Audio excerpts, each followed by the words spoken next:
For 42 weeks, he believed he was about to become a father. He attended the baby shower, bought clothes, prepared a nursery, and counted down the days until he would finally hold his son. But the night he walked into the hospital, with hope in his chest and his girlfriend's due date on his calendar, everything collapsed. The nurses stared at him with confusion. There was no record of her admission, no signs of labor, no baby, nothing. Hours earlier, he thought he was welcoming life. But that night, he came face to face with a lie so massive it stripped him of his sense of reality. A lie built by the two people he trusted least, yet depended on the most, his girlfriend and her mother. And before the sun rose again, their plan, 42 weeks in the making, would end in violence so sudden, so devastating, that even detectives would struggle to understand the moment he broke. Because some scams steal money, but this one stole a man's identity as a father before he ever had the chance to become one. Welcome to True Crime Story HQ. Thanks to all my viewers and subscribers for your support. Stay tuned for daily true crime updates. Don't forget to subscribe. Stanley Winston wasn't looking for love when he walked into that party in October 2022. He was tired, the kind of tired that comes from years of trying to be better than the man you used to be. He'd spent his 20s running wild, getting into fights, making choices that landed him in trouble with the law more times than he cared to remember. Violence came easy back then, too easy. But that was before he found God, before he decided the cycle had to break somewhere, and it might as well break with him. His childhood made sure of that cycle, a divided household where his parents fought more than they loved. His father leaving when Stanley was 8, his mother working 2 jobs just to keep them fed. Stanley learned early that men in his world didn't stick around. They didn't build, they destroyed and disappeared. And he swore he'd be different. For the past 5 years, he had been different.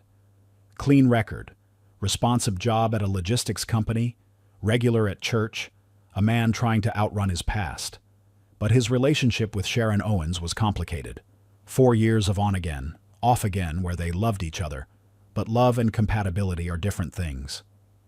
Sharon wanted marriage, kids, the whole picture, while Stanley wanted those things too. But something always held him back. Maybe fear. Maybe knowing that his father had promised those same things to his mother before he left. 2 weeks before the party, they'd had another fight. Sharon was crying, asking when he was going to commit, and Stanley felt suffocated, needing space to breathe and think. So when he showed up at his friend's place that Saturday night, he wasn't thinking about women at all, just scrolling through NFL stats on his phone, checking how the Packers were doing this season. His team was having a rough year, but he stayed loyal because that's what mattered to Stanley. Loyalty meant something even when things got hard. That's when she walked up. Packers fan? Her voice had confidence in it, not arrogance, but certainty. Bold choice this season. Stanley looked up and the woman standing in front of him was striking. Not in an obvious way, but in the way that makes you pay attention and want to know more. She had this ease about her, like she belonged wherever she was, like the room rearranged itself around her presence. Yeah, well, loyalty counts for something, Stanley said, smiling despite his intention to keep to himself tonight. You follow football? She grinned and said, Lions, so I understand loyalty to losing teams. And they both laughed because it was easy and natural, not forced like conversations sometimes get at parties when people are trying too hard. She asked him about the Broncos-Packers game coming up that week, and she knew the stats, knew the players, knew the odds, and Stanley found himself impressed because most people he dated didn't care about football.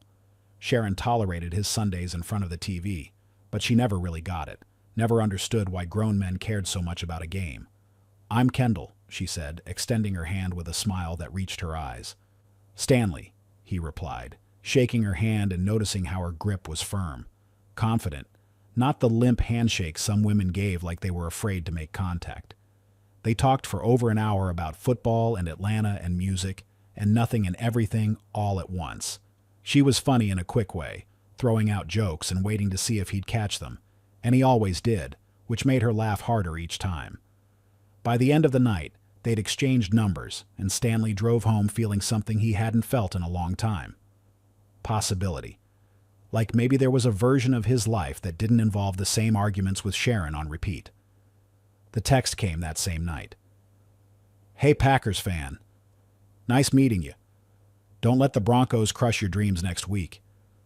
Stanley smiled at his phone and texted back, and they went back and forth until past midnight, with light conversation that had no pressure, no expectations, just two people enjoying talking to each other. Over the next 3 weeks, Stanley and Kendall saw each other almost every other day.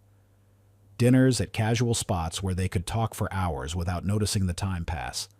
A movie where they barely watched the screen because they were too busy whispering jokes to each other in the dark. A walk through the park where Kendall told him about growing up in Atlanta, about her relationship with her mother that she described as complicated, about wanting to do something meaningful with her life, but not knowing what yet.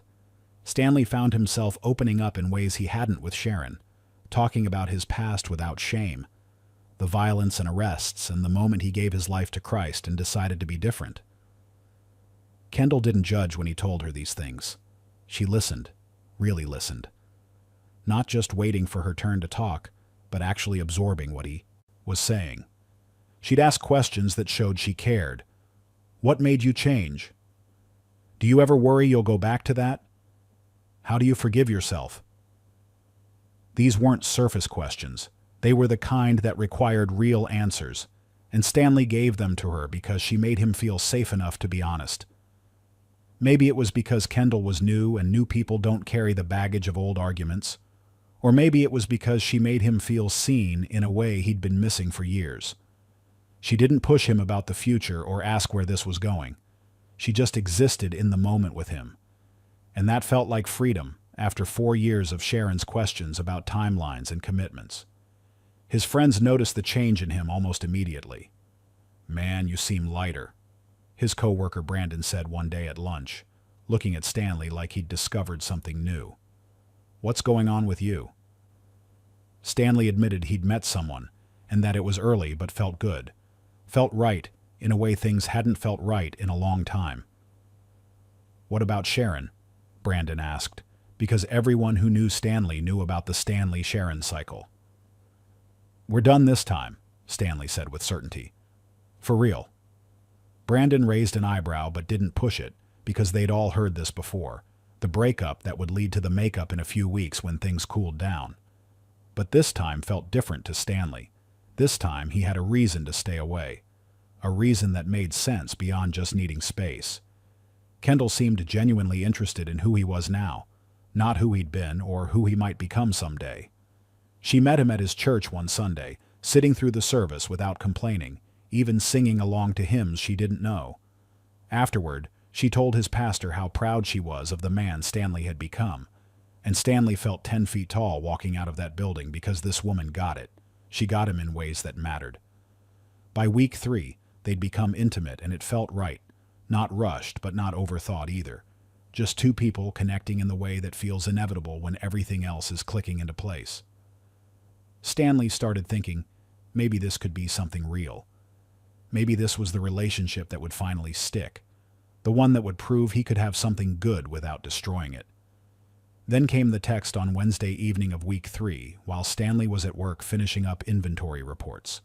His phone buzzed with Kendall's name lighting up the screen. "We need to talk. It's important. Can you come over tonight?" Stanley's stomach dropped because those words never meant anything good. "We need to talk," being the death sentence of relationships everywhere. He texted back, "Is everything okay?" She responded, "Just come over, please." The drive to Kendall's apartment felt longer than usual, with Stanley running through possibilities in his head, each one worse than the last. Maybe she was getting back with an ex. Maybe. She'd decided this was moving too fast.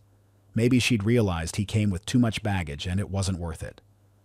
By the time he knocked on her door, he'd convinced himself this was over before it really started, that 3 weeks wasn't enough time to build something that could last.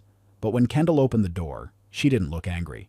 She looked scared, and that scared Stanley more than anger would have because fear meant something serious, something neither of them could control. If this story has you hooked already, do us a favor. Hit that like button, subscribe to the channel, and share this video with someone who needs to hear it. These stories take time to research and tell, and your support is what keeps them coming. Now let's continue. Kendall's apartment felt smaller than usual when Stanley walked in that night. She'd been pacing. He could tell by the way the rug near the couch was slightly bunched, like someone had been walking the same line over and over, wearing down the fibers with nervous energy. She sat down on the edge of the couch with her hands folded in her lap, fingers interlaced so tightly her knuckles were white. Stanley sat across from her in the armchair, because the space between them felt enormous, like a canyon had opened up in the middle of this small living room, and he didn't know how to cross it. "What's going on?" Stanley asked, trying to keep his voice calm, even though his heart was hammering against his ribs. "Whatever it is, we can talk about it." Kendall looked up at him, and her eyes were red, swollen from crying. The kind of crying that happens in waves when you're alone and scared. "I don't know how to say this," she whispered, and Stanley felt his chest tighten because those words never preceded good news. "Just say it," he urged gently. "Whatever it is, we can handle it together." She took a deep breath, the kind that shakes when you let it out. "I'm pregnant." The words hit Stanley like a physical thing, like someone had reached into his chest and squeezed his heart until he couldn't breathe. For a moment, he couldn't process them, couldn't make sense of the syllables that had just come out of her mouth. Pregnant, but they'd only known each other 3 weeks, only been intimate a handful of times. He counted backward in his head, trying to make the math work, trying to figure out if this was even possible. "Are you sure?" The question came out before he could stop it, before he could think about how it would sound. "I took 3 tests," Kendall said quietly. "All positive." Stanley's mind was racing now, thoughts tripping over each other like dominoes falling in every direction. "When did you take them?" he asked, needing details, needing something concrete to hold on to. "Yesterday. This morning. An hour ago," she said, and her voice cracked on the last word like she was about to cry again. Okay, Stanley said, trying to think, but his thoughts kept scattering. "Have you been seeing anyone else?" The moment the words left his mouth, he knew it was a mistake. Kendall's face changed instantly, fear transforming into anger so fast it was like watching a switch flip. "Are you seriously asking me that right now?" Her voice was rising, getting louder with each word. I need to understand." Stanley started, but she cut him off. "You need to understand." Kendall stood up now, arms crossed over her chest like she was protecting herself from him. "What you're saying is you think I'm sleeping around. That's what you're saying, right? That I'm some kind of—" She didn't finish the sentence, but the implication hung in the air between them. "No, that's not what I meant," Stanley tried to explain, but the damage was done and he could see it in her face. "You're calling me a liar. You're calling me cheap," she said, and now tears were streaming down her face, real tears that made her mascara run in black lines. "I thought you were different, Stanley. I thought you actually respected me, but you're just like every other man who thinks the worst of women." Stanley felt panic rising in his chest, threatening to choke him. "Kendall, I didn't mean it like that. I'm sorry. I was just surprised, that's all." His words felt inadequate, like trying to put out a fire with a cup of water. "Surprised?" She was pacing again, back and forth in front of the couch. "You think I'm not surprised? You think I planned this? You think I wanted this to happen right now?" Her voice was getting higher, more frantic, and Stanley needed to fix this before it spiraled completely out of control. No, I don't think that at all," Stanley said, standing up and trying to close the distance between them without crowding her. "I'm sorry. I believe you. I do believe you. I was just caught off guard." Kendall stopped pacing and looked at him with eyes that were testing him, measuring whether his words were real or just damage control. "Then why would you say that? Why would you question me like that?" Her voice was quieter now, but no less intense. "Because I'm scared," Stanley admitted, and the honesty surprised even him. "I'm scared because this is huge, and we barely know each other, and I don't want to mess this up. I don't want to fail. Kendall wiped her eyes with the back of her hand. I'm scared too. I didn't want to tell you because I knew you'd react like this. I knew you'd question everything. Stanley felt his heart break a little because she was right. He had questioned everything, and now she was hurt because of it. I'm not reacting. He started, then stopped himself because he was reacting. Anyone could see that. He took a breath, centered himself, tried to start over from a place of calm. You're right. I'm sorry. Let me start again. He sat back down, trying to show through his body language that he was calm, that this was going to be okay. You're pregnant, he said slowly, letting the words settle between them. With my baby. It wasn't a question. This time, it was a statement, an acceptance of reality. Yes, Kendall said, sitting back down on the couch, watching him carefully like she was trying to figure out what he'd do next. Okay, Stanley said, and another breath helped clear his head. Then I'm going to step up. I'm going to take care of you. Make sure you have everything you need, whatever it takes. What does that mean? Kendall asked, and her voice was softer now, less defensive. It means I'll pay your bills, Stanley explained. Make sure you have food, a place to live, everything you need for this pregnancy. You're my woman now, and that baby is my responsibility. I'm not going anywhere. The words felt right coming out of his mouth, felt like the truth of who he wanted to be. This was what being a man meant, not running like his father did, not abandoning his child before it was even born. Kendall's expression softened and fresh tears came, but these looked different from before. You mean that? She asked, her voice barely above a whisper. I mean it, Stanley said with conviction. We're doing this together. I'm going to be there for you and for our baby. She nodded, wiping her eyes again, and said, Thank you. I didn't know if you'd want this, if you'd want us. Stanley moved from the chair to sit next to her on the couch, taking her hand in his. I want this, he said, and as he said it, he realized it was true, more true than anything else in his life right now. A baby. His baby. A chance to break the cycle for real. A chance to be the father he never had, to prove that he could do better than the man who left him when he was 8 years old. That night, after Kendall fell asleep on the couch with her head on his shoulder, Stanley sat in his car in the parking lot of her apartment building. He knew what he had to do, knew the conversation that was coming and how much it would hurt. He pulled out his phone and scrolled to Sharon's number, the one he'd been avoiding for 3 weeks, ignoring her calls and voicemails and texts asking if they could talk. Now the space didn't matter. Now there was something bigger than space or time or old patterns. He pressed call and waited while it rang once, twice. Sharon answered on the second ring, and her voice was hopeful in a way that made this harder. Stanley? She said. And he could hear the smile in her voice, could picture her sitting up straighter wherever she was. Sharon, I need to tell you something, he said, keeping his voice steady even though his hands were shaking. Okay, I'm listening, she said, and he could hear her settling in for what she thought would be a reconciliation conversation. This is done. We're done. For real this time, no going back. There was silence on the other end, the kind of silence that's louder than words. Then, Stanley, we always say that. We always come back to each other. Just give it a few weeks and we can talk about this when you're not upset. She was using her reasonable voice, the one she used when she thought he was being dramatic. This is different, Stanley said firmly. How is it different? Sharon asked, and he could hear the first edge of worry creeping into her voice. I'm going to be a father, Stanley said, and the words felt strange and powerful coming out of his mouth. I'm having a baby. I need to be responsible.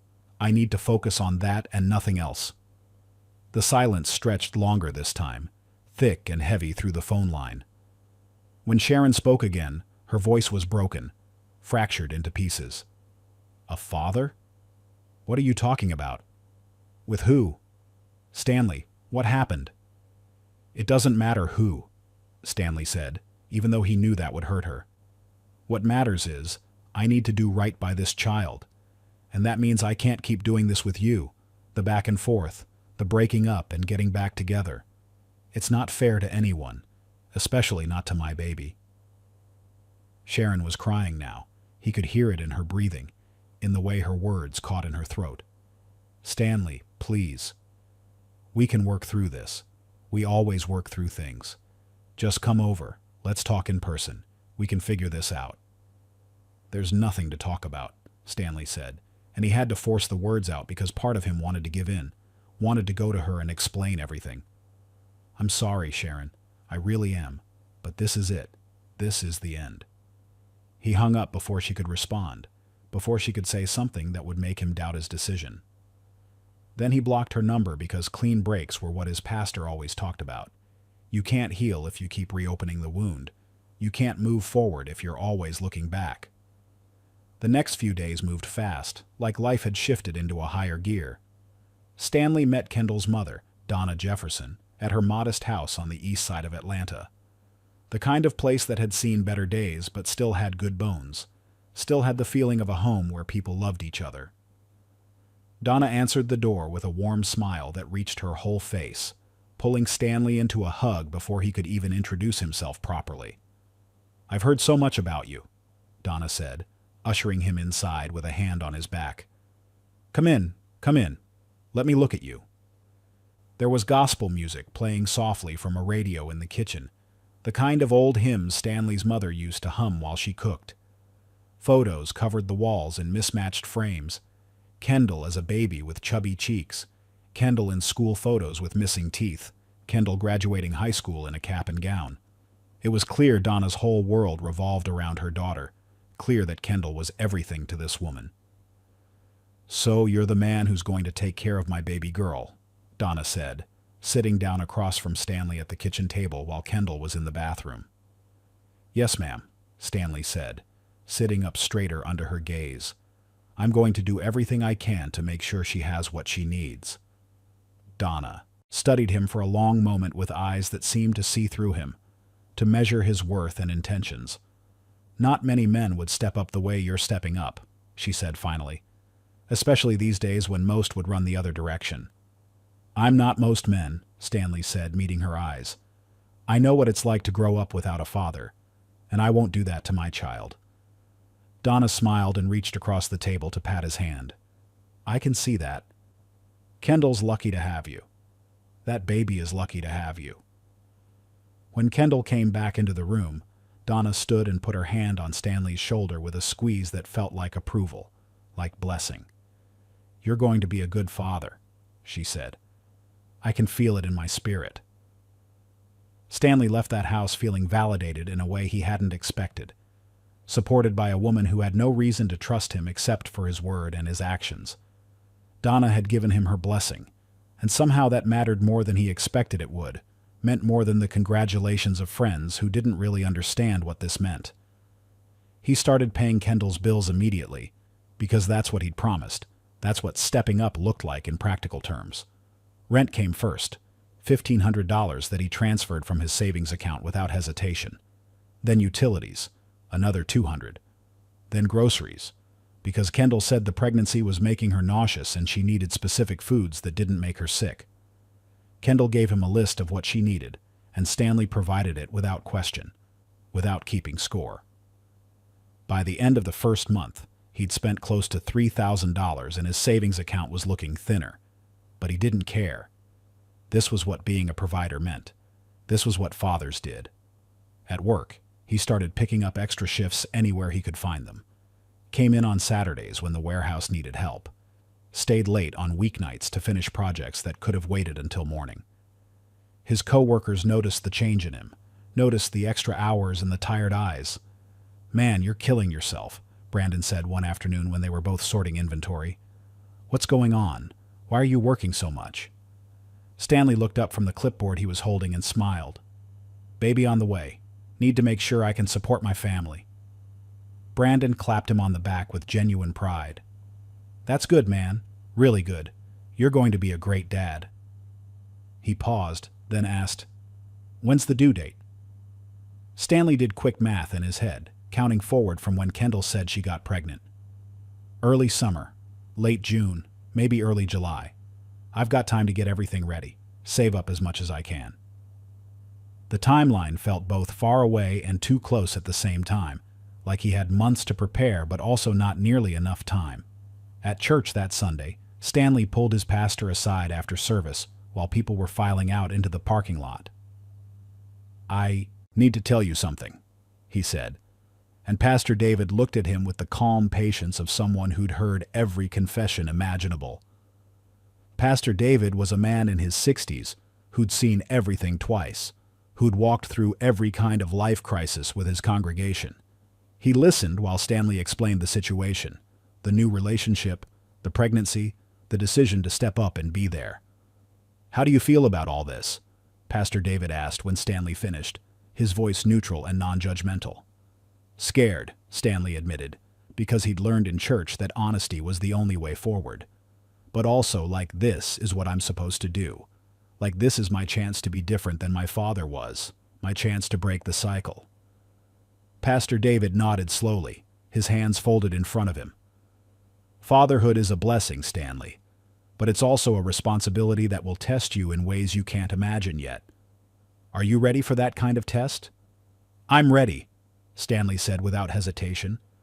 "Then I'll pray for you," Pastor David said, putting his hand on Stanley's shoulder.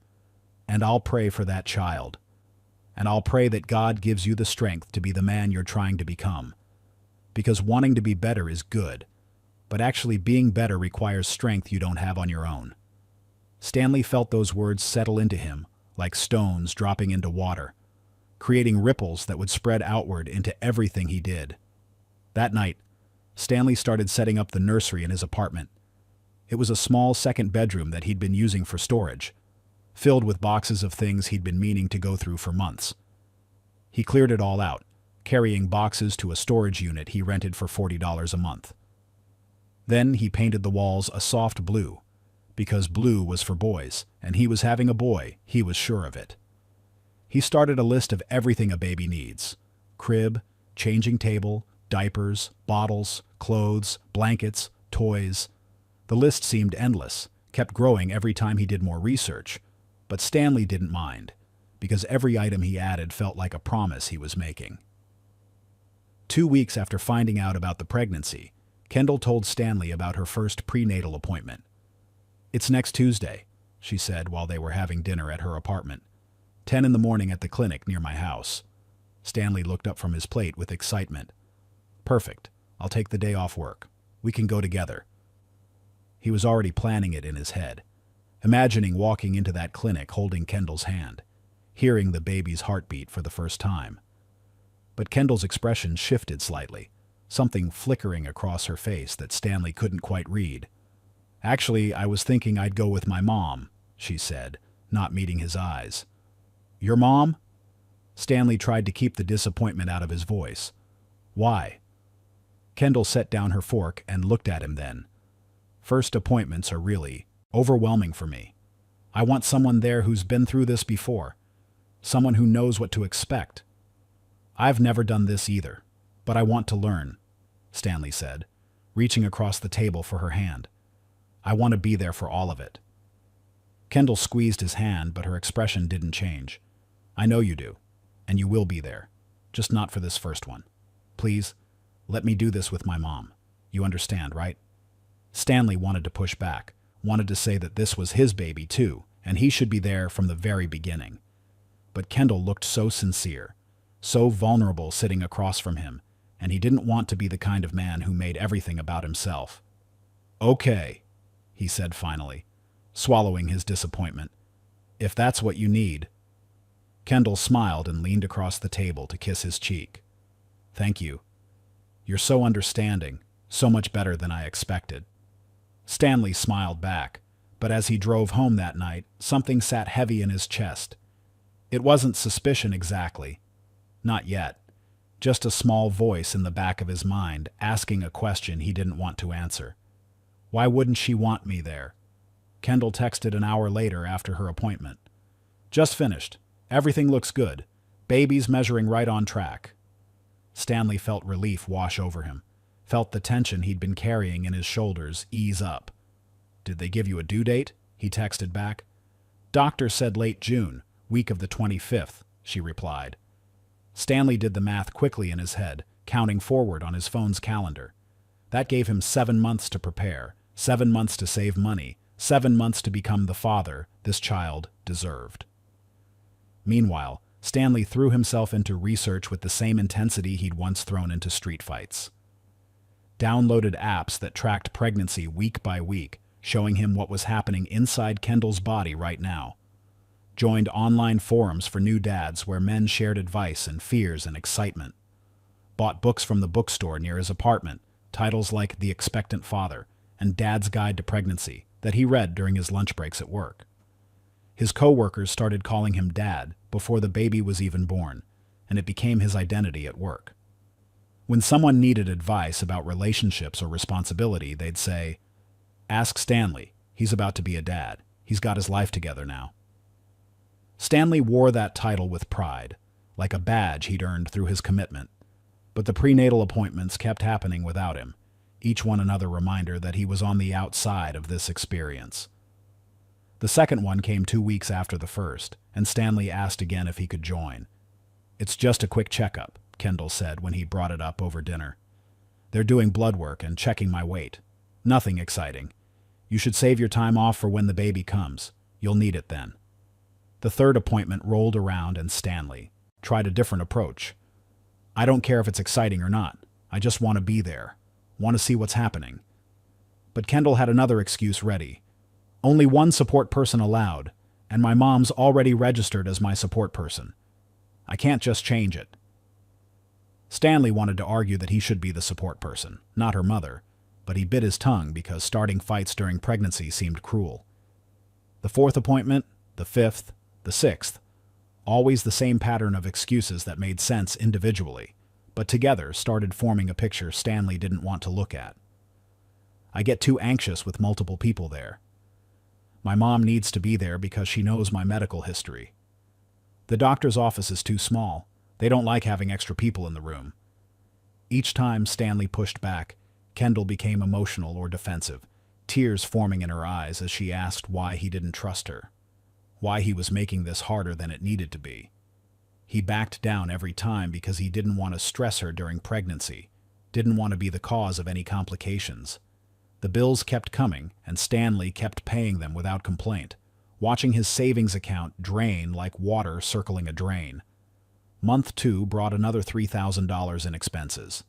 Rent, utilities, groceries, maternity clothes that Kendall said she needed because nothing fit anymore. Month 3 was closer to $4,000 because Kendall needed prenatal vitamins that weren't covered by her insurance. Needed special food because regular food made her sick. Needed new shoes because her feet were swelling. Stanley picked up weekend shifts at a warehouse across town to supplement his income. He'd work 60 hours a week sometimes, coming home so exhausted he could barely stand. But the exhaustion felt good because it meant he was providing. "This is what fathers do," he told himself while sorting boxes at 2 in the morning. They sacrifice their comfort, their sleep, their savings for their children. Donna became a constant presence in Kendall's life, which meant a constant presence in Stanley's life too.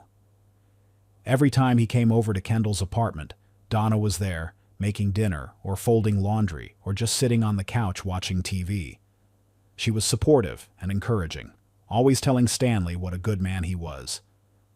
"Not many men like you left in this world," she'd say while stirring something on the stove, patting his shoulder with her free hand. "My daughter is blessed to have you. That baby is blessed." Stanley started wondering why Kendall was living alone if Donna was over so much, but he didn't ask, because maybe it was normal for mothers and daughters to be close during pregnancy. His own mother would have been this involved if she'd still been alive, if cancer hadn't taken her 3 years ago. By month 4, Stanley's apartment looked less like a bachelor pad and more like a home waiting for a family. The nursery was coming together piece by piece. Each item he added another brick in the foundation he was building. He'd bought a crib that came in a flat box with instructions that seemed designed to confuse anyone who tried to follow them. Spent an entire Saturday building it. cursing at the tiny screws and incomprehensible diagrams. But when it was done and standing solid in the corner of the room, Stanley felt something shift in his chest. Pride mixed with purpose.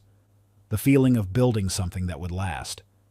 He invited friends over to see the nursery once it was mostly finished. They brought gifts wrapped in paper covered with tiny footprints and rattles, clothes that seemed impossibly small, toys that played music when you pressed them, books meant for babies who couldn't read yet but would love the sound of a parent's voice. Stanley's friend Brandon gave him a football with a note attached. Never too early to start training. Brandon meant it as a joke, but Stanley didn't laugh because he was already imagining teaching his son to throw, already planning which teams they'd root for together. At church, people congratulated him constantly, stopping him after service to share advice they wish someone had told them. Older women would touch his arm and say things like, "Sleep when the baby sleeps," and "Trust your instincts," and "Don't let anyone tell you there's only one right way to parent." Stanley absorbed it all like a sponge, writing notes in his phone so he wouldn't forget, because he wanted to be ready for this, wanted to be good at being a father from day one. He announced the pregnancy on social media in month 5, posting a photo of the nursery with a caption, "Coming this summer, already the best thing I've ever done."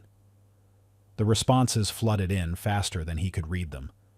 Friends from high school he hadn't talked to in years. Family members he barely remembered sending congratulations and baby name suggestions.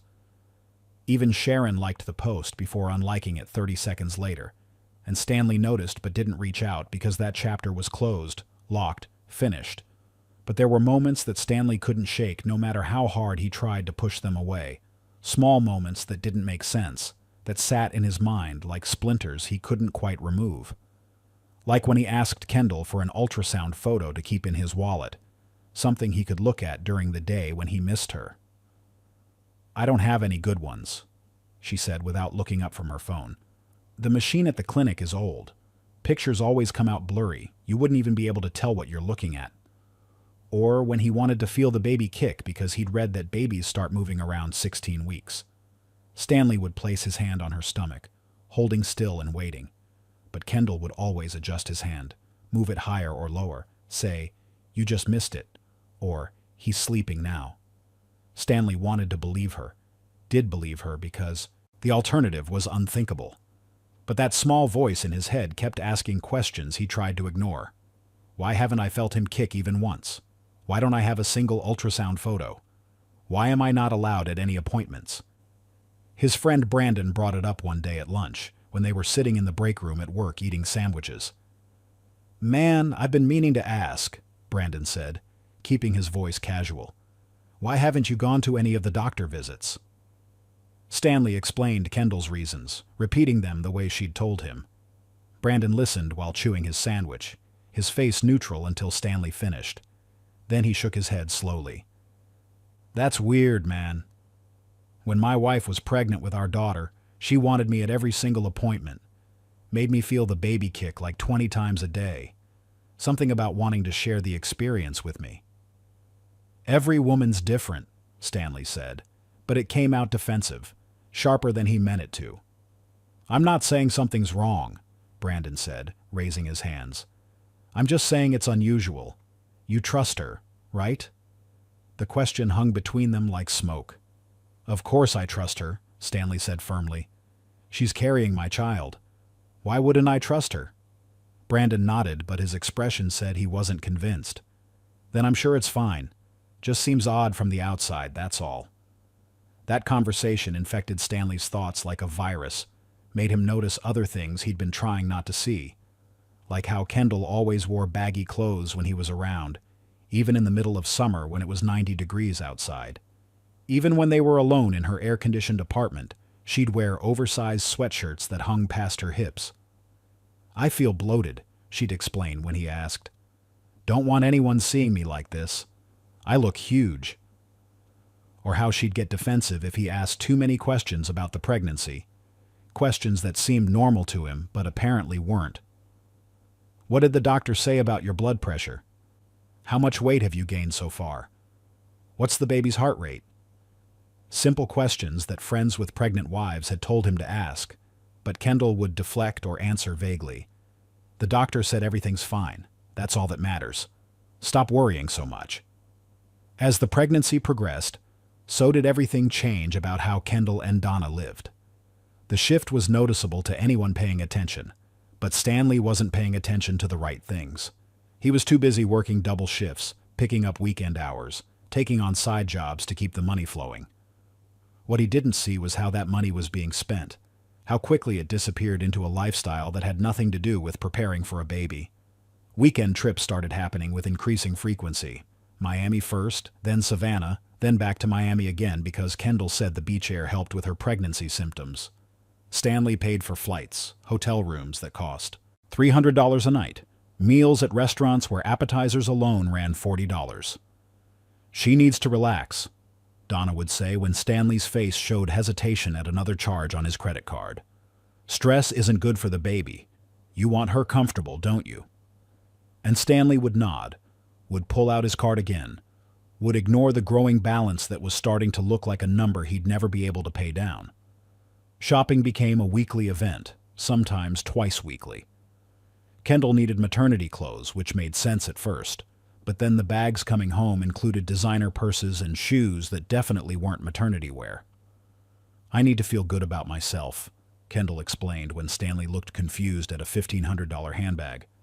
"Pregnancy makes you feel ugly. Let me have this one thing." Stanley couldn't argue with that logic, or maybe he just didn't want to seem unsupportive, so he kept quiet while his bank account drained like water through a broken dam. Dinners out became routine, 3 or 4 times a week at places with cloth napkins and servers who introduced themselves by name. Stanley would sit across from Kendall and Donna, watching them order appetizers and entrees and desserts, watching the bill climb past $200 for a single meal. He'd think about the days when he used to eat ramen for dinner to save money, back when he was younger and didn't have responsibilities. Now he had the biggest responsibility of his life coming, and somehow that meant spending money like it grew on trees in his backyard. By month 6, Stanley had spent over $40,000. The number sat in his mind like a weight he couldn't lift, pressing down on him during every shift at work. He picked up more hours, took a weekend job at a warehouse across town, worked until his body ached and his eyes burned from exhaustion. His co-workers noticed the change in him, how he moved slower, how he fell asleep during lunch breaks. "You okay, man?" Brandon asked one afternoon. "You look like you haven't slept in a week." Stanley just smiled and said, "Baby expenses. You know how it is," even though Brandon's face said he didn't know it was supposed to be like this. But Kendall's belly kept growing, kept swelling in a way that looked undeniably real to Stanley's untrained eyes. He'd place his hand on it during their time together, feeling the firmness beneath his palm, believing with everything in him that his son was in there getting bigger every day.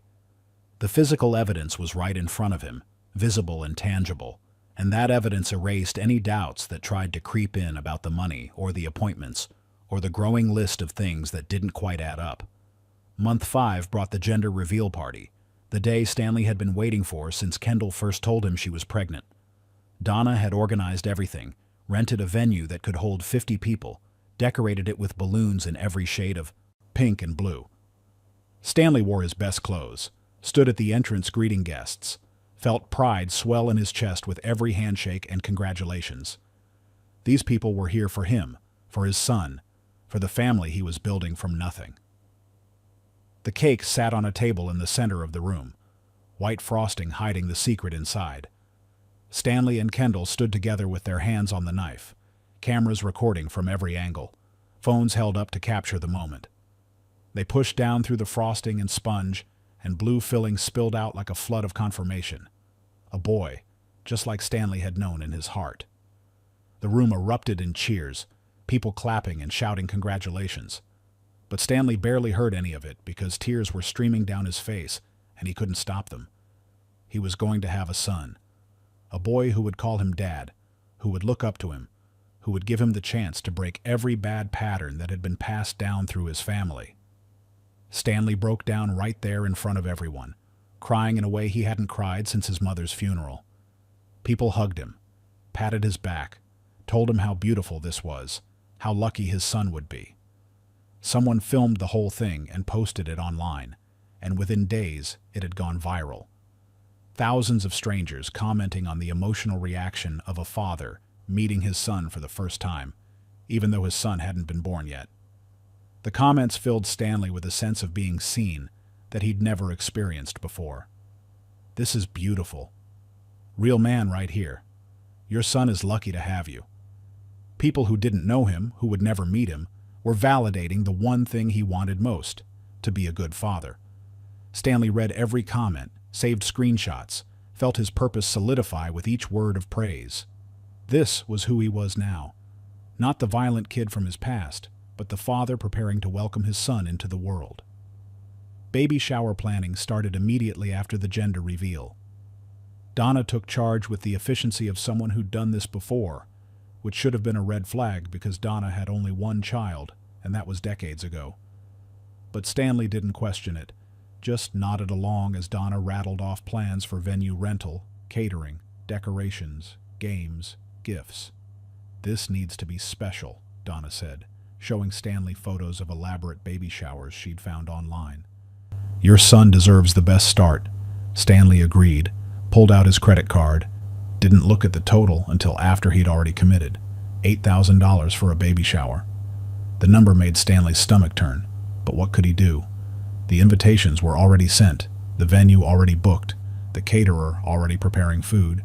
He worked extra shifts to cover it, picked up a third side job delivering food on weekends, slept 4 hours a night, and functioned on coffee and determination.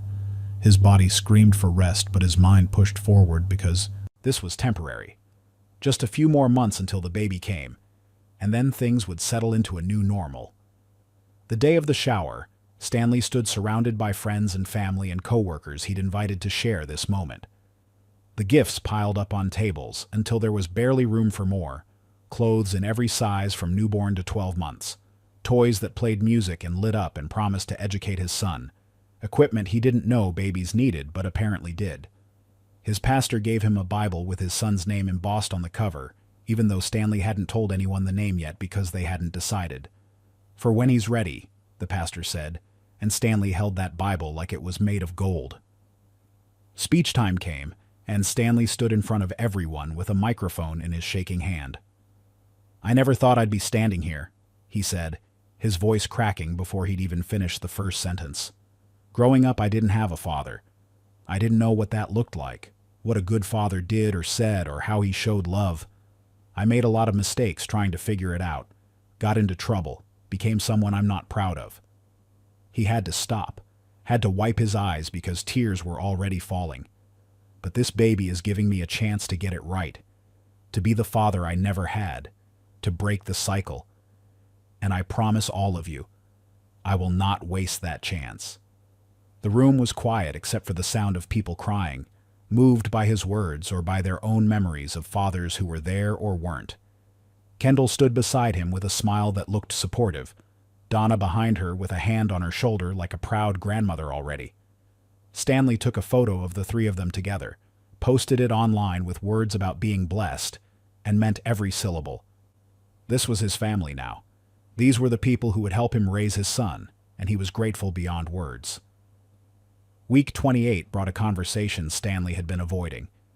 His friend Brandon pulled him aside during their lunch break, waited until they were alone before speaking. "Man, I've been thinking about something and I need to say it."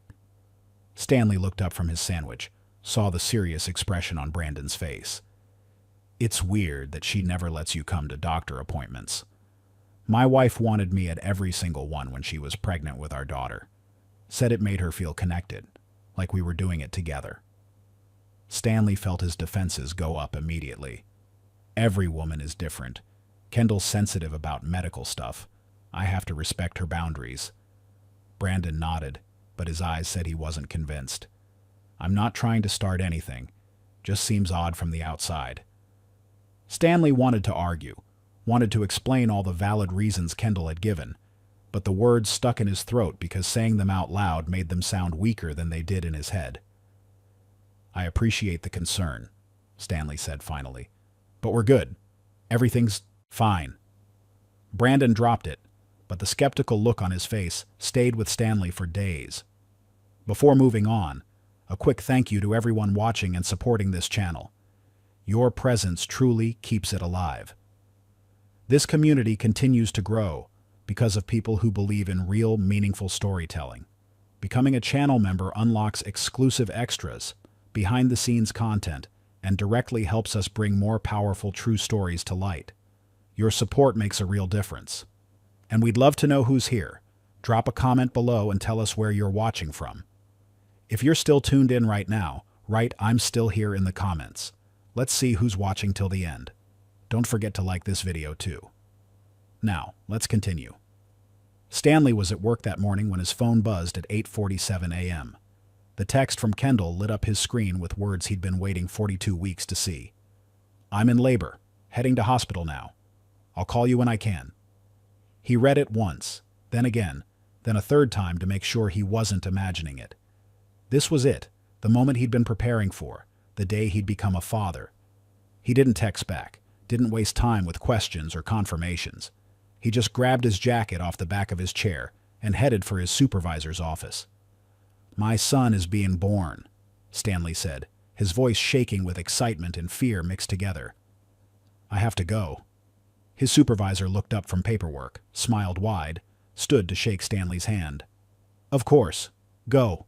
Congratulations, man. Let us know when he gets here." Stanley barely heard the words as he half ran to his car in the parking lot. His hands were shaking so badly he dropped his keys twice before managing to unlock the door. The 20-minute drive to Mercy General Hospital felt like it took hours, like time had slowed down to torture him. He gripped the steering wheel tight enough to hurt, ran through everything in his mind that he'd need to do. Call the pastor, let him know the baby was coming. Text his friends to spread the word. Make sure Kendall had everything she needed at the hospital. His phone sat in the cup holder and he resisted the urge to call her, knowing she was probably too busy with contractions and medical staff to answer anyway. "Just get there," he told himself. "Just get to the hospital and meet your son." Stanley parked in the first space he found, didn't care that it wasn't close to the entrance, jogged across the parking lot to the main doors. Inside, the hospital smelled like antiseptic and floor cleaner, sounds of machines beeping and people talking echoing off the walls. He found the maternity ward reception desk, a woman in scrubs sitting behind a computer. "My girlfriend's in labor," Stanley said, breathless from running and emotion. "Kendall Jefferson. What room is she in?" The receptionist clicked her mouse, eyes scanning the screen. "I don't see anyone by that name admitted today." Stanley felt confusion start to creep in.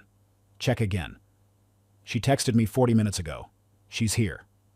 The receptionist clicked again, scrolled through more information. "Sir, we have no record of Kendall Jefferson being admitted today or any day this week." The confusion grew bigger, started to feel like panic. "She's been coming here for prenatal care. Check your prenatal records." The receptionist's face shifted from neutral to concerned as she searched the database. "Sir, we have no prenatal records for anyone named Kendall Jefferson." Stanley insisted she must be mistaken. Maybe the name was spelled differently. Maybe it was filed under Donna's information instead. The receptionist called her supervisor, a woman in navy scrubs who came out and checked the system herself. "Sir, I've checked our entire system multiple times. We have no patient by that name registered here. Are you certain she was coming to this hospital?" "Yes." Stanley's voice was getting louder, drawing attention from other people in the waiting area. "She told me. She's 42 weeks pregnant. She has to be here." Hospital staff were growing concerned now, watching this man whose voice kept rising, whose hands were clenched into fists at his sides. A medical professional stepped forward, hands raised in a calming gesture. "Sir, maybe she went to a different hospital. Do you have her phone number? Can you call her?" Stanley pulled out his phone with shaking hands, dialed Kendall's number. It rang once, then went straight to voicemail. He tried again with the same result. Again and again, each time hitting voicemail immediately, like her phone was off, or she was declining the calls.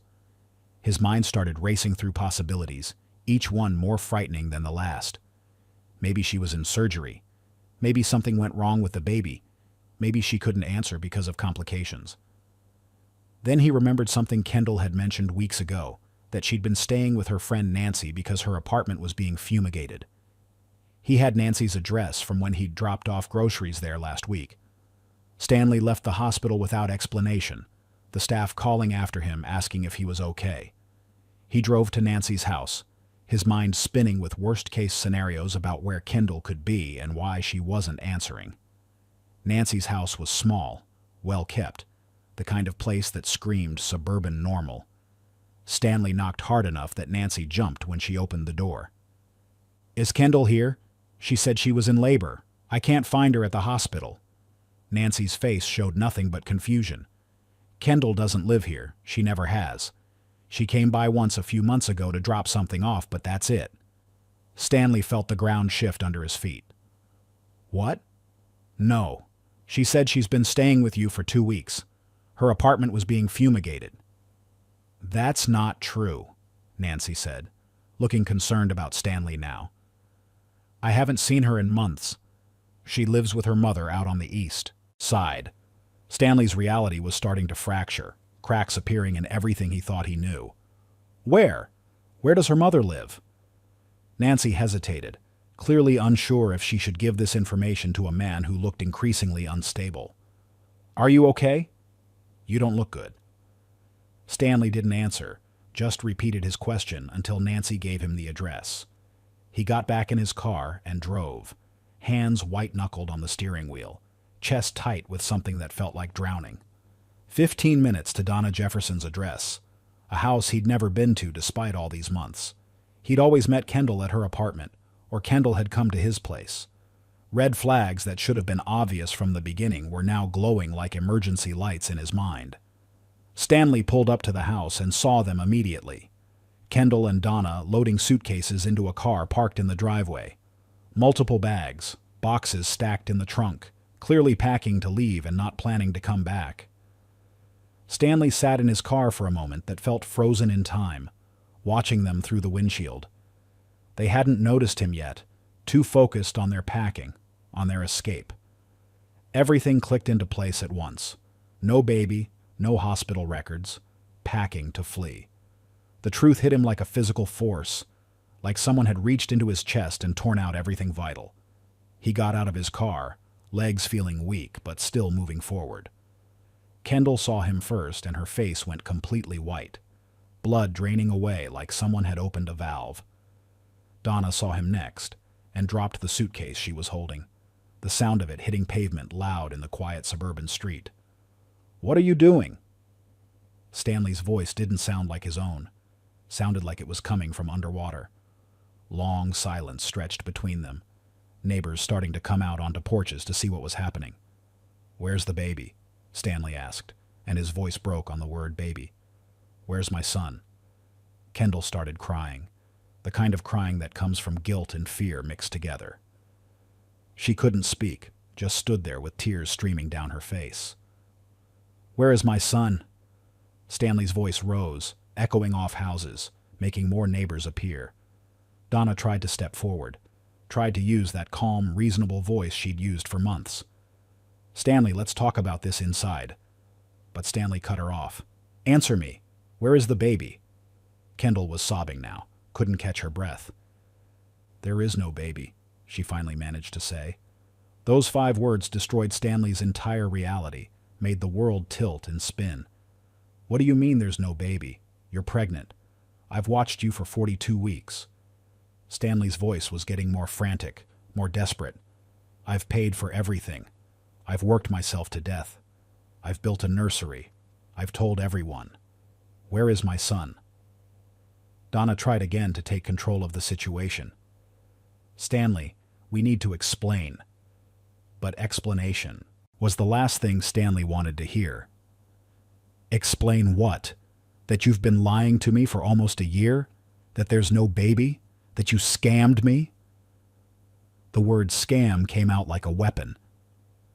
Kendall was backing away, moving toward the house. "I'm so sorry. It wasn't supposed to go this long. We were going to tell you." Stanley laughed then, a sound that had no humor in it. "Tell me what? That you scammed me? That you took my money? That you made me believe I was going to be a father? Neighbors were fully outside now, some with phones out calling 911, others just watching the confrontation unfold. Stanley's voice kept rising, veins bulging in his neck, whole body shaking. I changed my life for this baby. I left Sharon. I worked myself to death. I told everyone I was going to be a dad. I believed you. Every word came out louder than the last. 42 weeks of hope and investment and identity collapsing in real time. Donna tried one more time to calm him down, to regain some control. If you just calm down, we can... But Stanley was beyond calm, beyond reason, beyond anything except the empty space where his son was supposed to be. Calm down. You destroyed me. You made me a father and then took him away. Kendall was crying harder now, backing further away. Stanley, please. But Stanley couldn't hear her through the roaring in his ears. His entire body was shaking. 42 weeks of investment and hope and identity all collapsing into a single moment of understanding. His violent past was flooding back. The childhood trauma of abandonment, the father who left, the cycle he'd worked so hard to overcome. The father he never had, the father he was desperate to be, the life he'd built in his mind for months, all of it evaporating in this driveway. Stanley reached into his jacket, and Donna's eyes went wide with recognition of what was about to happen. Stanley, don't... But it was too late. The gun was already out. The gun in Stanley's hand was a weight that felt both foreign and familiar. He'd bought it 2 years ago, right after he'd reformed his life, a tool for protection that he kept locked in a safe in his apartment. Legally owned, properly registered, something he'd hoped to never actually use. But now it was in his hand in broad daylight in a suburban driveway, and neighbors were screaming, running inside their houses, calling 911 with shaking hands. Kendall and Donna froze where they stood, hands coming up instinctively, even though Stanley hadn't pointed the weapon directly at them yet. His hand was shaking so violently the gun trembled, tears streaming down his face mixing with sweat. "You killed my son," he said, his voice breaking on every word. "You murdered my baby." Donna found her voice first, tried that calm, reasonable tone that had worked so many times before. "Stanley, there was no baby. You can't kill something that didn't exist." Wrong words, the absolute wrong words at the worst possible moment. Something in Stanley's mind broke completely, shattered like glass hitting concrete. He existed. He existed to me. I was his father. The first shot rang out before Stanley even fully registered pulling the trigger. Kendall fell, body hitting the driveway, blood spreading beneath her. Donna screamed, a sound that was part horror and part disbelief, and tried to run toward the house. 3 more shots followed in quick succession. Donna collapsed halfway to the door, body crumpling like someone had cut all her strings at once. Stanley stood over both bodies, the gun hanging loose in his hand now, staring at what he'd done with eyes that couldn't quite process the scene. He didn't run, didn't try to escape, just stood there while sirens grew louder in the distance. Neighbors had called police immediately when they saw the gun, and now those police were arriving with lights flashing and tires screeching. "Drop the weapon!" Multiple officers emerged from cars with their own guns drawn, voices overlapping in commands. "Put it down now!" Stanley didn't respond, didn't seem to hear them at all. An officer approached slowly, hands steady, voice firm. "Sir, put down the gun. Now." Stanley's fingers opened and the weapon fell to the pavement with a metallic clatter that seemed too quiet for what had just happened. Officers tackled him immediately, driving him to the ground next to the bodies of the women he'd just killed. They cuffed his hands behind his back, but Stanley didn't fight, didn't resist, appeared completely catatonic. Paramedics rushed past to check on Kendall and Donna, but there was nothing to be done. Both women were dead at the scene. Stanley was pulled to his feet and guided to the back of a police car, his shoes leaving bloody footprints on the concrete. In the back of the police car, handcuffed and alone, Stanley spoke his first words to the officers. "I need to get to the hospital. My son is being born. I need to see my son." The officer driving looked at his partner with concern, Sir, what's your name? Stanley stared straight ahead. I'm a father. I need to meet my son. Another attempt.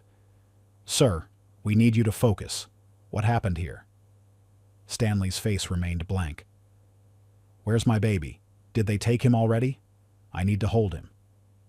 It was clear immediately that something was seriously wrong beyond just the murders.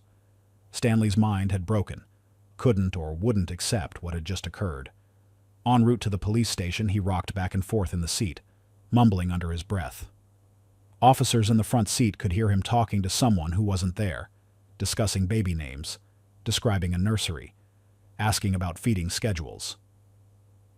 Something's seriously wrong with this guy, one officer said quietly to the other.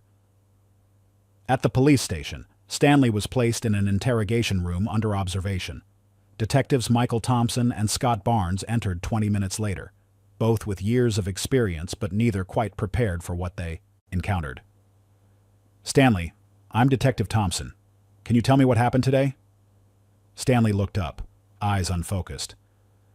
I went to the hospital for my son, but they said he wasn't there. Did you find him? Is he okay? Detective Barnes tried next. Stanley, you shot 2 people. Do you remember that? Stanley's expression didn't change. I need to change his diaper. He's probably hungry. Do you have bottles here? The detectives exchanged looks, both realizing they weren't going to get coherent answers. Detective Thompson called for a psychiatric evaluation immediately, recognizing this was beyond standard interrogation procedures. Dr. Cassandra Reed arrived within the hour, a forensic psychiatrist with extensive experience in trauma cases. She observed Stanley through the one-way glass for 30 minutes before entering the room. What she saw was a man completely detached from reality, singing lullabies to empty arms, rocking back and forth, speaking to a baby only he could see. This is an acute psychotic break, she told the detectives after her observation. He's completely detached from what just happened. His mind has created a defense mechanism. Meanwhile, police were gathering evidence from the crime scene. Suitcases were opened, revealing clothes and documents and plane tickets to Mexico dated for that evening. Financial records found in Donna's house showed 42 weeks of payments from Stanley, totaling $67,000. Text messages between Kendall and Donna revealed discussions about the plan, about keeping Stanley convinced, about when to disappear. The evidence painted a clear picture of a long-term scam that had gone horribly wrong. News broke within hours.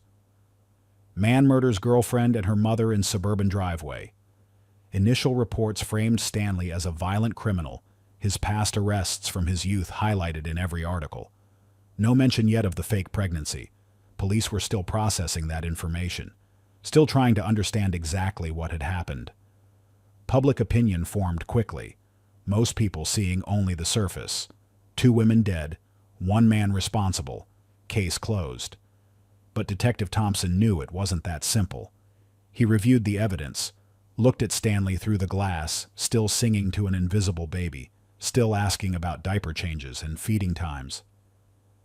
This wasn't just a murder, he said to Detective Barnes. Something else happened here.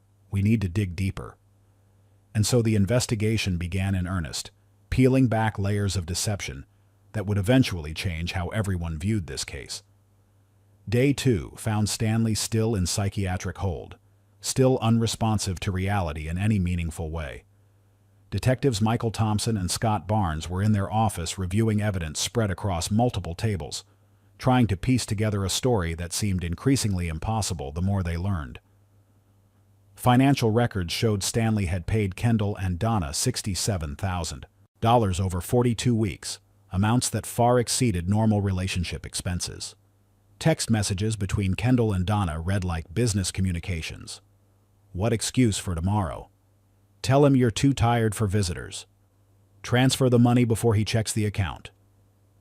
These weren't the messages of a family. They were the messages of people running an operation. This wasn't a relationship, Detective Thompson said out loud. This was a con job.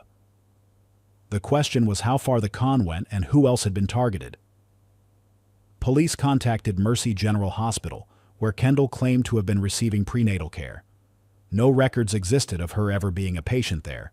No appointments, no files, nothing to suggest she'd ever walked through their doors.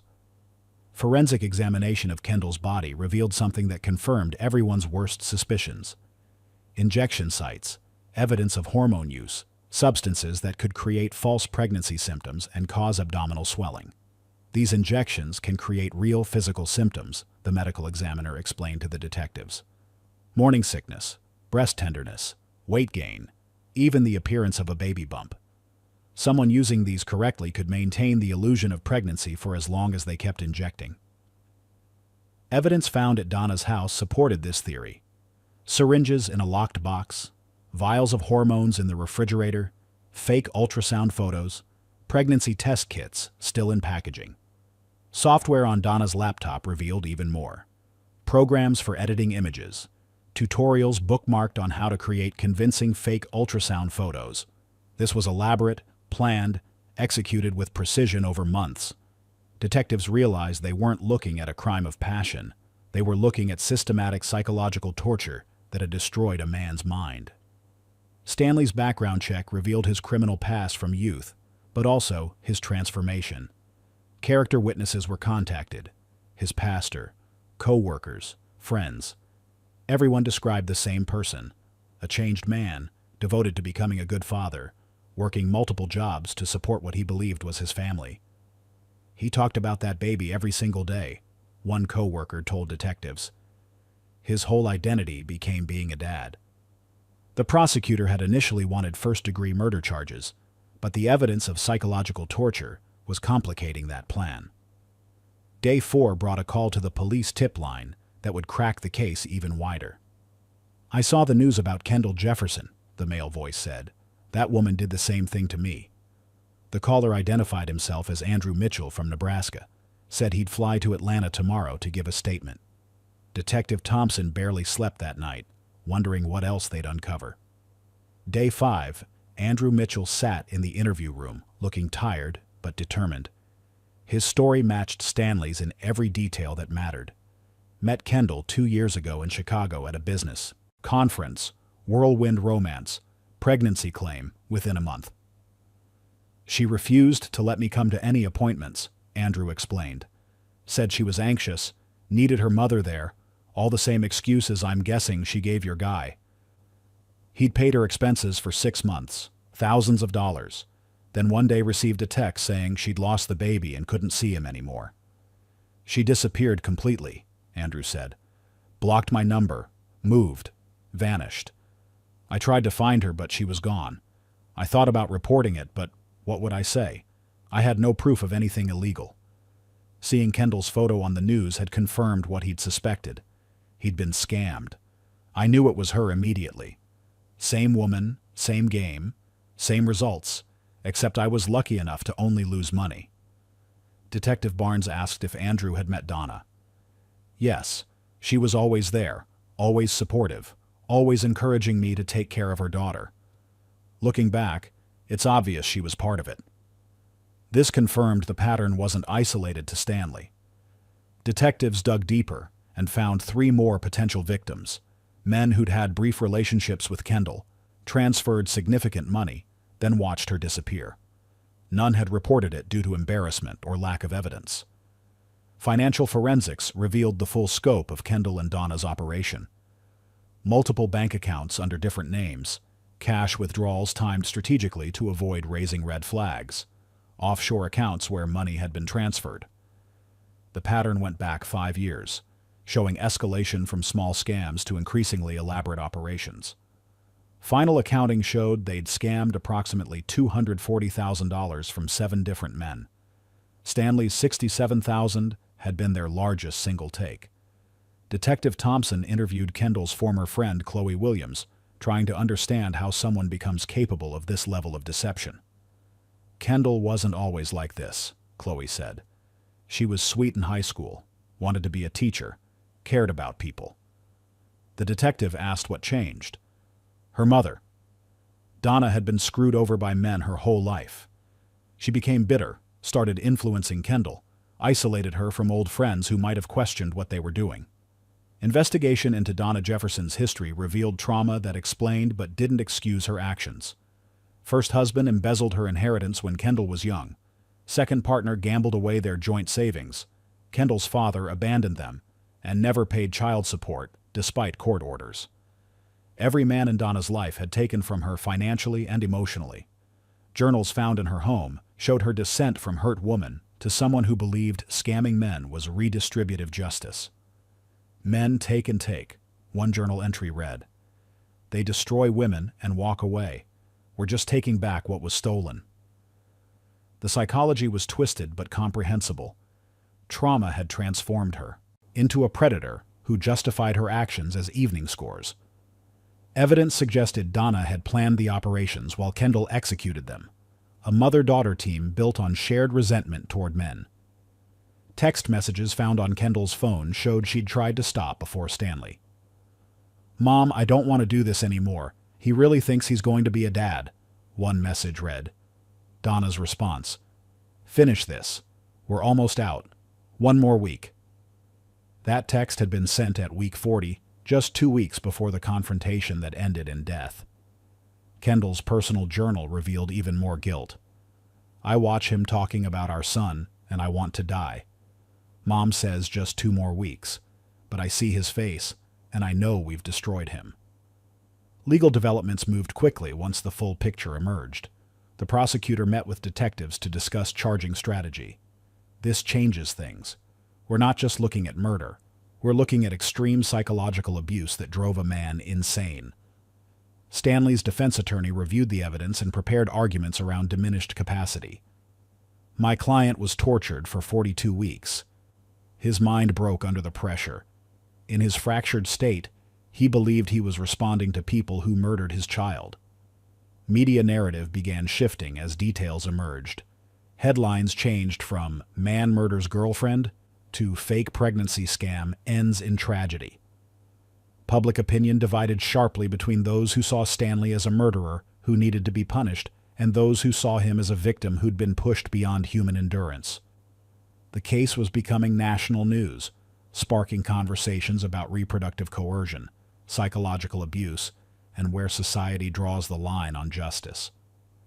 Detective Thompson received a call on day 8 that would add another layer to this already complex case. Charlotte, North Carolina Police Department looking for Sharon Owens in connection with Stanley Winston. "She has information you need to hear," the officer said.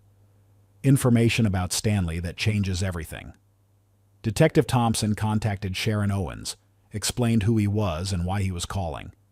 Sharon agreed to come to Atlanta for questioning, her voice over the phone tight with an emotion the detective couldn't quite identify.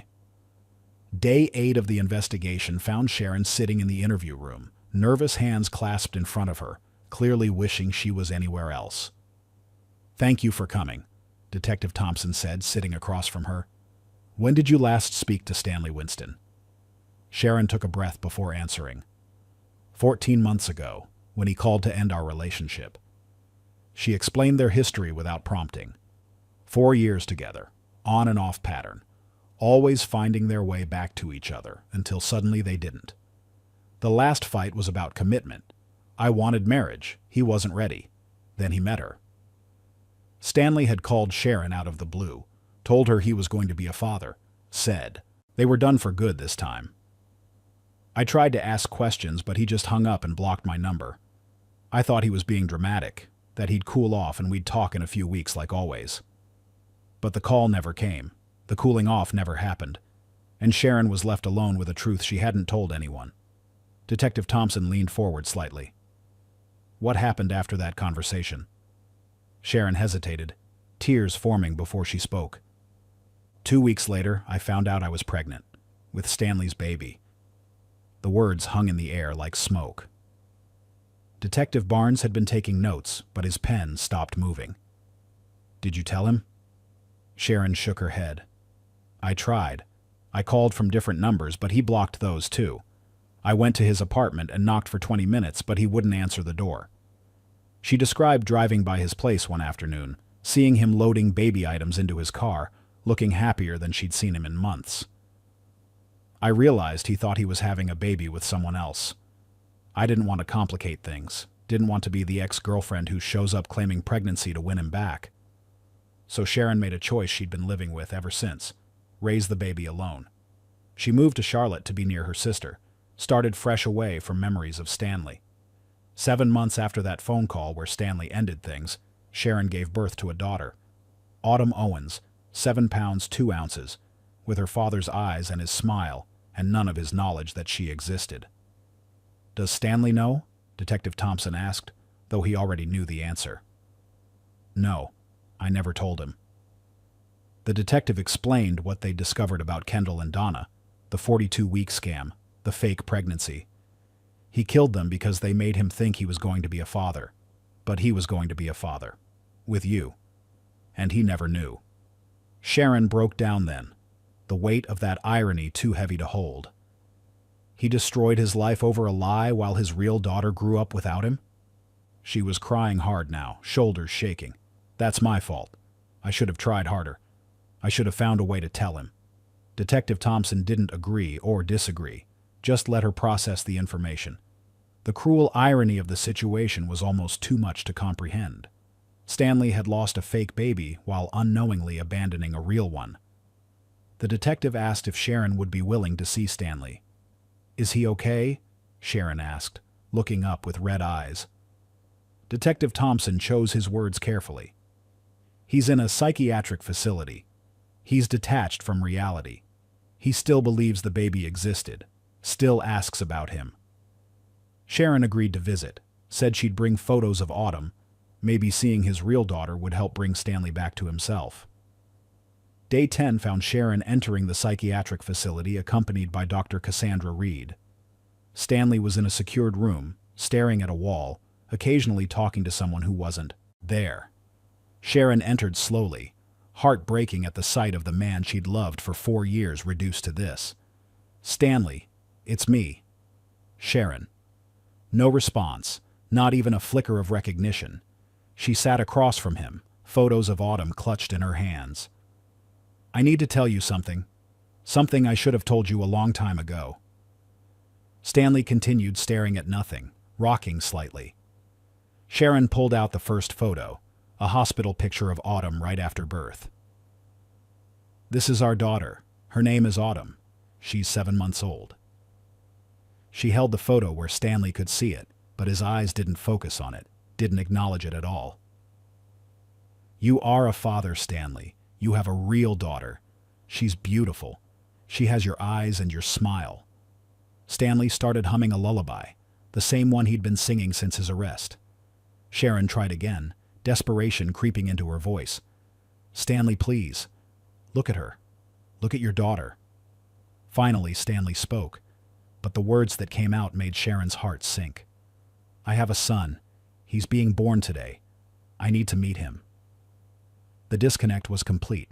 His mind couldn't accept anything beyond the reality he'd built over 42 weeks. Sharon realized then that Stanley was gone in a way that might be permanent. Dr. Reed gently guided her out of the room while Sharon cried. His mind created a defense mechanism, the doctor explained. He can't accept what happened, so he's living in the reality he built with Kendall and Donna. Introducing new information about a real daughter doesn't compute because it contradicts his constructed reality. The defense team now had the complete picture. Stanley had lost a fake baby while unknowingly abandoning a real one.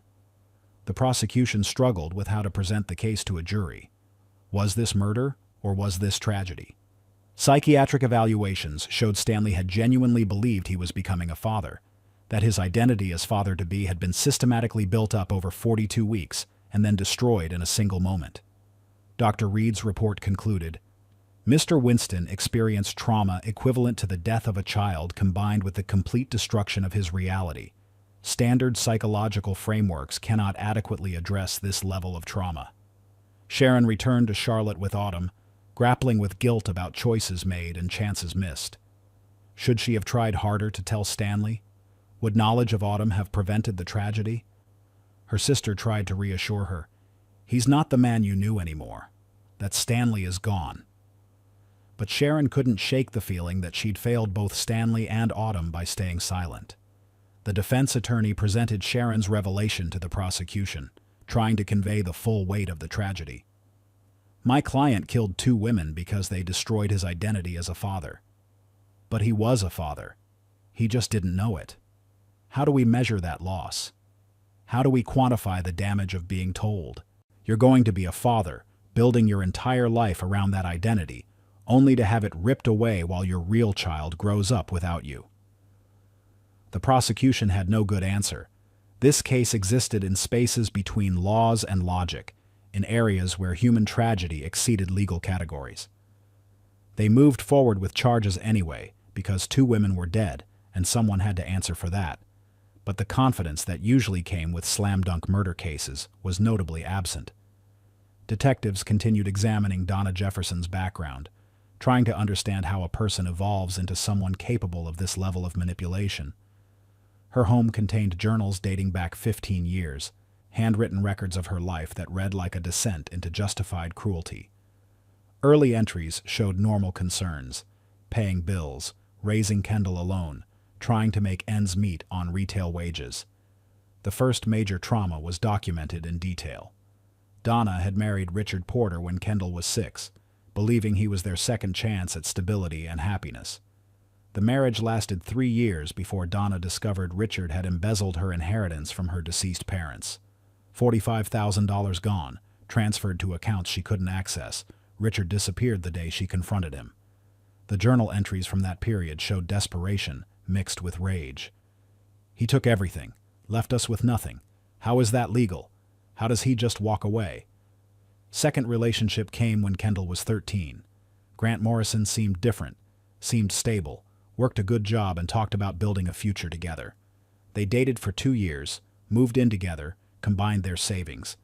Then Grant's gambling addiction revealed itself.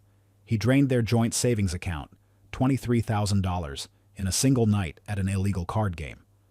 Left a note that said, "I'm sorry, I'll pay you back," but never did, never contacted Donna again. Journal entries became noticeably different after that. Men take and take. They destroy women and walk away. The system protects them while we're left to pick up pieces. Kendall's biological father only got brief mentions in the journals, but those mentions were full of venom. Left when Kendall was 2, never paid child support despite court orders. Donna spent years in legal battles trying to get money to raise their daughter. The court system failed her repeatedly, her ex-husband always one step ahead, always finding ways to avoid responsibility. Interview with Donna's sister Brenda Lawrence provided context. "Donna wasn't always angry," Brenda explained to detectives. "She was sweet when we were young, optimistic, believed in love and happy endings." Detective Thompson asked what changed her. Years of being used, being left, raising a daughter alone while watching deadbeat fathers get away with it. The system failed her every time she asked for help. Brenda described Donna's transformation around Kendall's 20th birthday, how she started researching financial crimes and reading about scams. "She became obsessed with this idea that women should take back what men stole," Brenda said. "I told her that's not justice, that's revenge. She stopped talking to me after that conversation." Kendall's involvement began around age 23, according to evidence. She'd just gone through a bad breakup with a boyfriend who'd cheated on her. Donna saw an opportunity to teach her daughter a lesson and make some money. "Let's make him pay." Literally, Donna had suggested.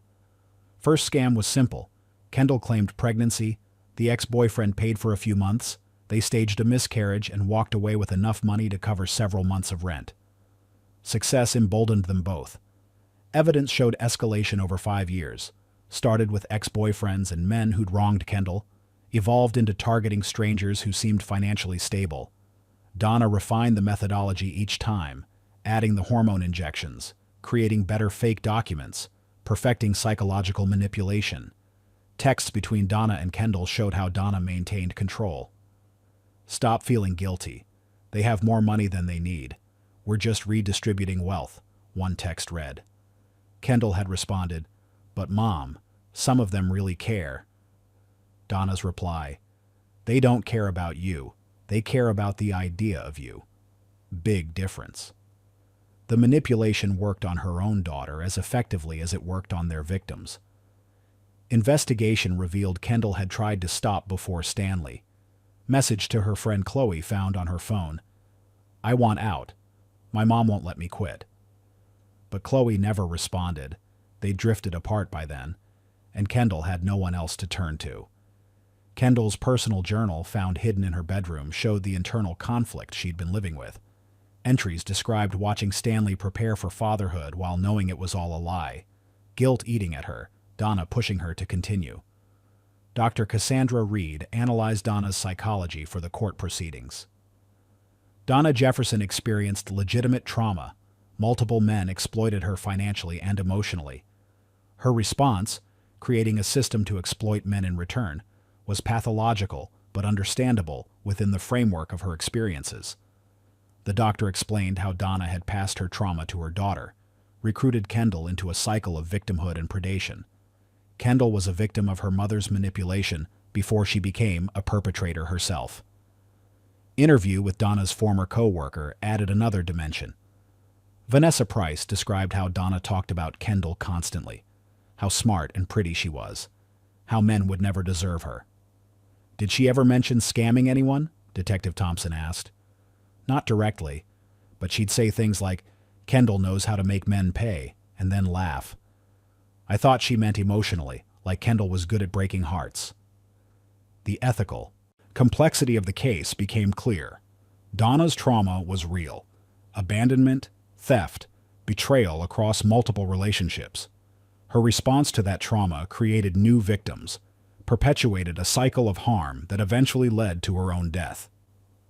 Kendall was caught between loyalty to a traumatized mother and her own conscience, never finding the strength to break free until it was too late. Final accounting showed they'd scammed approximately $240,000 from 7 men over 5 years. Money was spent on lifestyle maintenance, failed investments, Donna's ongoing expenses. They'd essentially been living off scam income full-time, each operation funding the next. Stanley's $67,000 represented their largest and final take, the one that would have set them up for a fresh start in Mexico. Detective Thompson closed the case file on Donna and Kendall with a note that summarized the tragedy. 2 women who were victims became victimizers. A man who wanted to be a father became a murderer. Nobody wins in this story. 8 months after the murders, The People versus Stanley Winston began in a courtroom packed with media, true crime followers, and advocates from both sides. Judge Beverly Crawford presided, a woman known for running tight proceedings and having no patience for theatrics. District Attorney James Harper led the prosecution team, confident in his case despite the complications. Defense was led by veteran attorney Lauren Mitchell, who'd built her career on complex cases that lived in legal gray areas. Stanley sat at the defense table looking nothing like the man from 8 months ago. Thinner, hollow-eyed, medicated enough to function but still clearly not fully present. Opening statements laid out 2 completely different narratives of the same events. D.A. Harper painted a picture of cold-blooded murder.